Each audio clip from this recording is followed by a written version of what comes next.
मंजिल उन्हें मिलती है जिनके सपनों में जान होती है। मंजिल उन्हें मिलती है जिनके सपनों में जान होती है।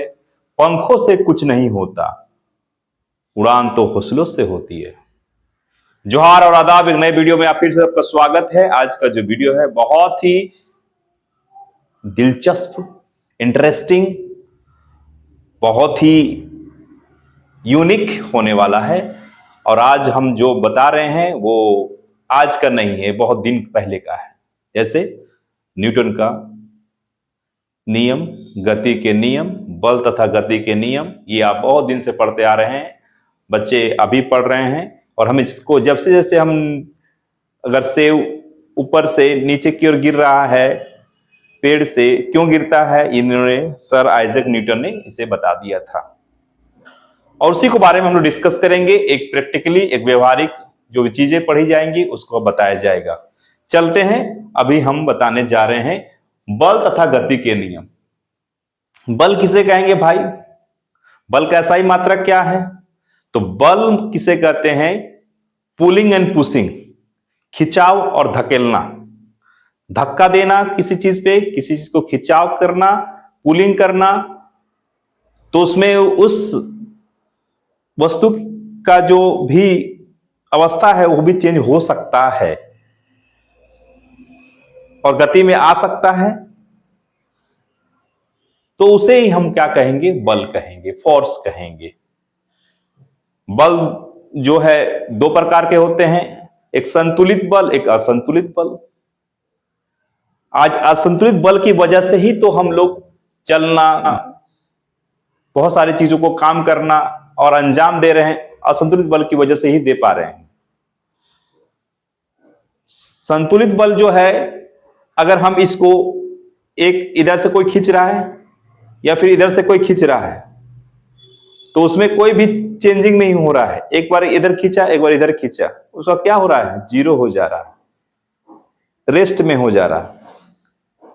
असंतुलित बल की वजह से ही न्यूटन का पहला, दूसरा और तीसरा नियम ही कार्य करता है। असंतुलित बल कहते हैं हम लोग। न्यूटन ने 3 नियम दिए गति का। कौन कौन? पहला नियम क्या है, दूसरा नियम क्या है, तीसरा नियम क्या है? पहला नियम क्या कहता है?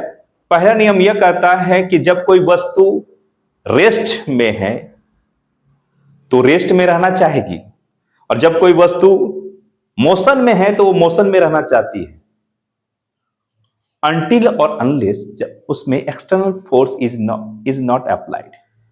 जब तक उस पर बाहरी बल हम लोग क्या करें, कार्य ना करें, तब तक वो वही रहेगा। मैं ये चीज अगर मैं रख दिया हूं तो ये कब तक ऐसा रहेगा? जब तक इस पर एक्सटर्नल फोर्स ना लगाया जाए। इसी को क्या कहते हैं हम लोग? न्यूटन का प्रथम नियम। न्यूटन का प्रथम नियम को ही हम लोग जड़त्व का नियम भी कहते हैं। जड़त्व का क्या मतलब? इनर्शिया क्या है? कोई चीज रुकी हुई है तो उसका प्रॉपर्टी है, जो कोई चीज मोशन में है तो उसका प्रॉपर्टी है। दो है, एक तो रेस्ट में, एक मोशन में, यही तो है जड़त्व। और जड़त्व मतलब क्या था? मोशन जो है डायरेक्टली प्रोपोर्शनल है। यानी प्रोपोर्शनल किसका है? जिसका द्रव्यमान जड़ ज्यादा होगा, जो उसका जड़त्व क्या होगा? ज्यादा होगा। यानी द्रव्यमान डायरेक्टली प्रोपोर्शनल है, mass is directly proportional to क्या है? आपका इनर्शिया है। अगर एक रेलगाड़ी है और एक साइकिल है तो बताइए किसका जड़त्व ज्यादा होगा? तो जिसका मास ज्यादा होगा, यानी रेलगाड़ी का ज्यादा मास होगा। मास मतलब द्रव्यमान। इस चीज को याद रखिए। आइए यहां पर फर्स्ट लॉ ऑफ मोशन क्या कहता है? प्रथम नियम गति के प्रथम में क्या करता है? वो क्रिया करता है। इस चीज को याद रखिएगा, वो क्रिया करेगा। क्या क्रिया करेगा भाई? कि जो कोई वस्तु अगर गति में है तो गति से उसको विराम में लाना चाहेगी, और जब कोई वस्तु रेस्ट में है उसको मोशन में लाना चाहेगा। तो उसको क्या हुआ? क्रिया तो हुआ। इस चीज को याद रखिए। जड़त्व मैंने बताया भी, इनर्शिया, कोई वस्तु अगर विराम में है, रेस्ट में, तो रेस्ट में रहना चाहेगी, वो उसका गुण है। और जब कोई वस्तु अगर मोशन में है तो मोशन में रहना चाहेगी, वो उसका प्रॉपर्टी है। टाइप ऑफ इनर्शिया रेस्ट वाला जो है, और एक होता है आपका मोशन में। द्रव्यमान जो है डायरेक्टली प्रोपोर्शनल जड़त्व का है। एक बॉल को एक सतह पर छोड़ते हैं, छोड़ेंगे, वो तब तक घूमते रहेगा अगर उसमें फ्रिक्शन ना लगे, यानी घर्षण ना लगे, तो वो घूमते ही रहेगा। उसको रोकने वाला दुनिया में कोई नहीं है, मान लीजिए, तो घूमते ही रहेगा। तो बॉल की सतह पर छोड़ देंगे तो घूमते ही रहेगा अगर उसमें फ्रिक्शन ना लगे तो। कंडीशन अप्लाइड है, फ्रिक्शन नहीं लगे। घर्षण क्या करता है? घर्षण बल का विरोध, घर्षण, ये जो प्रथम नियम कहता है ना, घर्षण बल को विरोध करता है, फ्रिक्शन फोर्स। इसके लिए मैं एक वीडियो बनाया हूं, इसके लिए कि कोई वस्तु विराम में है तो विराम में रहना चाहता।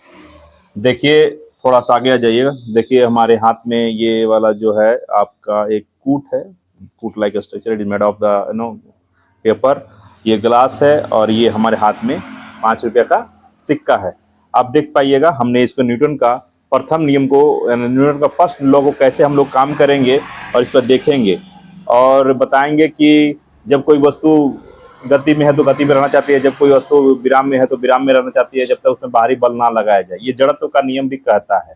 जैसे हम यहाँ पर ये एक ग्लास है और ग्लास ये कूट है और एक कूट का मतलब, और यही जगह पे हम अगर ऐसा करते हैं और मेरे, तो क्या होगा ऐसा, देखिए मैं इसको आगे ऐसा कर सकता हूँ, रुकिए मैं दिखा रहा हूँ फिर आपको। ये देखिए तो वो कैसे क्या हुआ वो मैं आगे बताऊंगा। एक बच्चा मेरे सामने, नाम क्या बता बाबू? और तुम किस क्लास में पढ़ते हो? एलकेजी। एलकेजी में पढ़ते, बहुत बढ़िया। बहुत, कहाँ पढ़ते हो?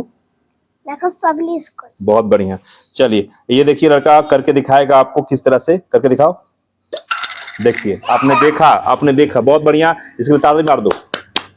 बहुत अच्छा कर पाया। ऐसा क्यों हुआ इसके बारे में मैं बता रहा हूँ।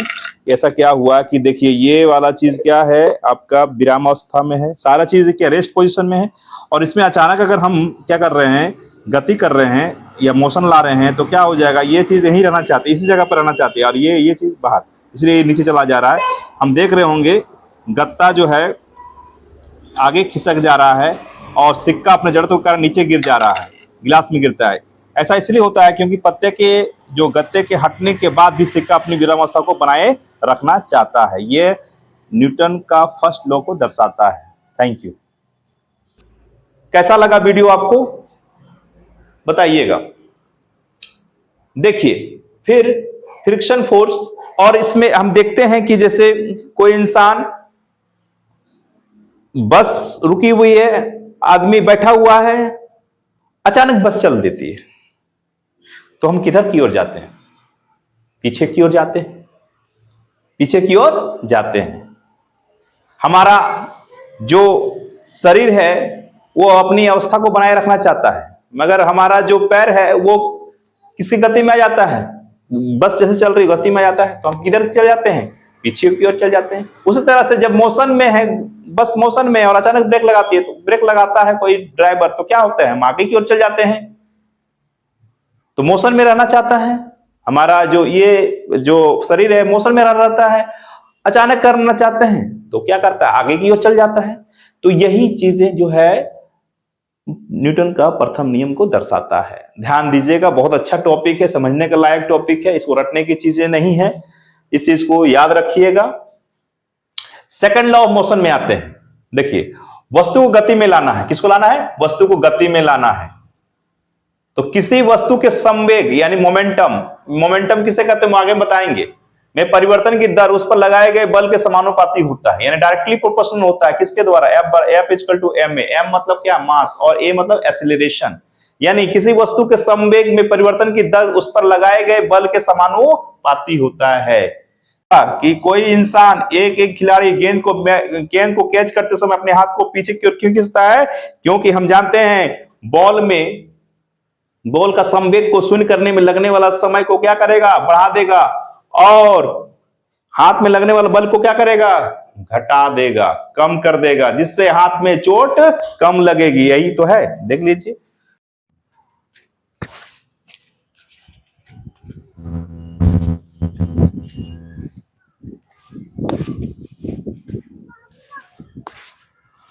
देखिए मैं अभी बॉल को कैच ले रहा हूं, और कैच लेते समय मैंने अपने हाथ को पीछे की ओर क्यों खींचा?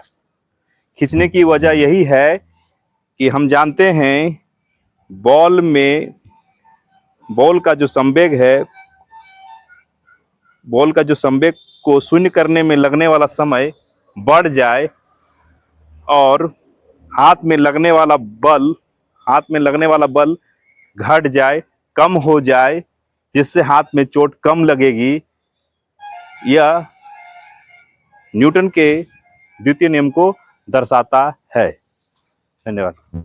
ये पी है संवेग को बोलते हैं, मोमेंटम को, और मास क्या द्रव्यमान है, इसी को बोलते हैं। एफ बराबर आपका ये जो त्रिभुज आकार का इसे बना हुआ क्या है, rate of change of momentum, rate of change of momentum बोलते हैं इसको, रेट ऑफ चेंज।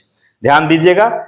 इसके बाद यहां पर देख लीजिए तीसरा नियम और अंतिम नियम किस क्रिया प्रतिक्रिया का नियम को दर्शाता है। क्रिया प्रतिक्रिया का नियम है, प्रत्येक क्रिया का क्या होता है, सदैव समान, इक्वल और विपरीत प्रतिक्रिया होती है।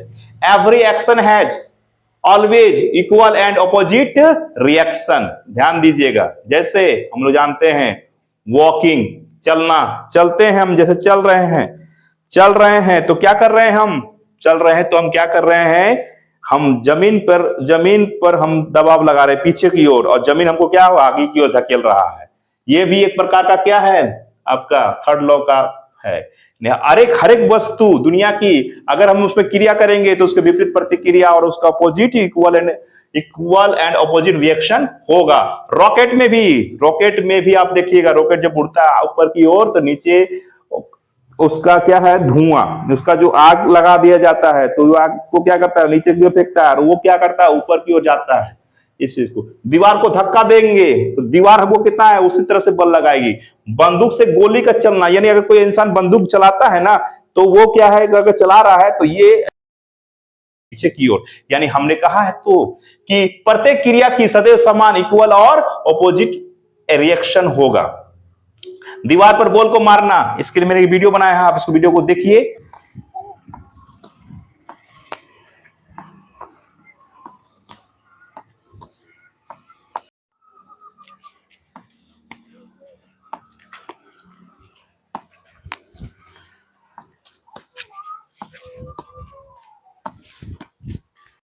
और नाविक के आगे की ओर कूदने की स्थिति, नाविक के आगे की ओर कूदने की स्थिति, नाव पर चढ़ा हुआ इंसान आगे की ओर घुस जाएगा तो क्या होगा, नाव को पीछे की ओर करेगा, पीछे की ओर, हम आगे की ओर जाएंगे तो उधर पीछे की ओर धक्का देगा। ठीक है, कूदने की स्थिति पे ध्यान दीजिएगा। ये सब all are the examples of Newton's law of motion का अलग अलग नियम था। आज एक नए वीडियो के साथ हम लोग मिल रहे हैं, जो वीडियो बहुत ही इंपॉर्टेंट और इंटरेस्टिंग होने वाला है। आज का जो एक्सपेरिमेंट होगा वो बहुत ही प्रैक्टिकली होगा, व्यवहारिक होगा, जिसे आप रोजमर्रा की जिंदगी में करते आ रहे हैं।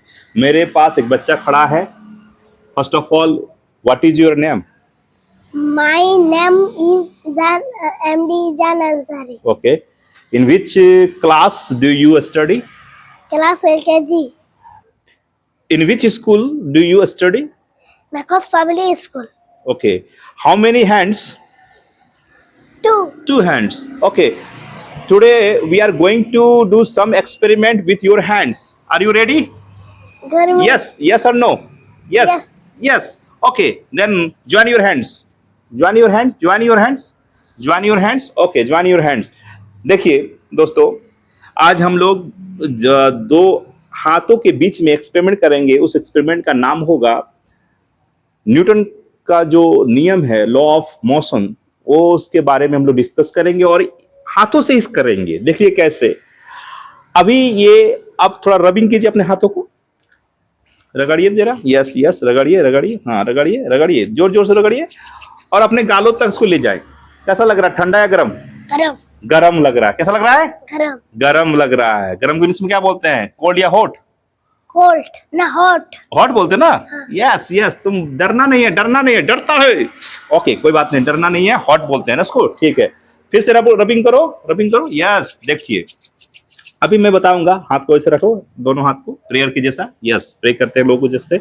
अब देख लीजिए दोनों हाथ को। अब पर न्यूटन का 3 नियम होते हैं, फर्स्ट लॉ, सेकंड लॉ और एंड थर्ड लॉ।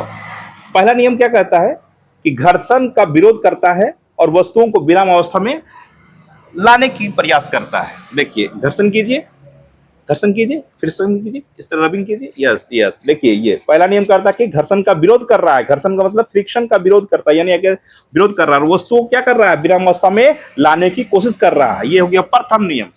दूसरा नियम बताता है, आप रगड़ते रहिए। दूसरा नियम ये बताता है कि बल लगाने में से त्वरण उत्पन्न होता है, यानी एसिलरेशन, और घर्षण के कारण उत्पन्न बल हाथों को गर्म करता है। हाथ को गर्म हो रहा है ना, हाथों को गर्म करता है, और जिससे उनकी गति में अवस्था बदलती रहती है, आप देख पा रहे हैं। तीसरा नियम कह रहा है, देखिए दोनों हाथों को आप रगड़ते रहिए, और पहला हाथ यानी तीसरा नियम करता है कि हर क्रिया की समान और विपरीत प्रतिक्रिया होती रहती है। जैसे देखिए, जब आप एक हाथ से दूसरे पर बल लगाते हैं तो ये क्रिया हो गई, और दूसरा हाथ भी विपरीत दिशा में उतना ही बल लगाता है, ये हो गया प्रतिक्रिया। यानी हर क्रिया की समान और विपरीत प्रतिक्रिया होती है। ये चीज हम यहाँ पर सीखे हैं। आज का वीडियो आपको कैसा लगा आप जरूर बताइए। आपको बहुत, और कमेंट में जरूर लिखें। धन्यवाद।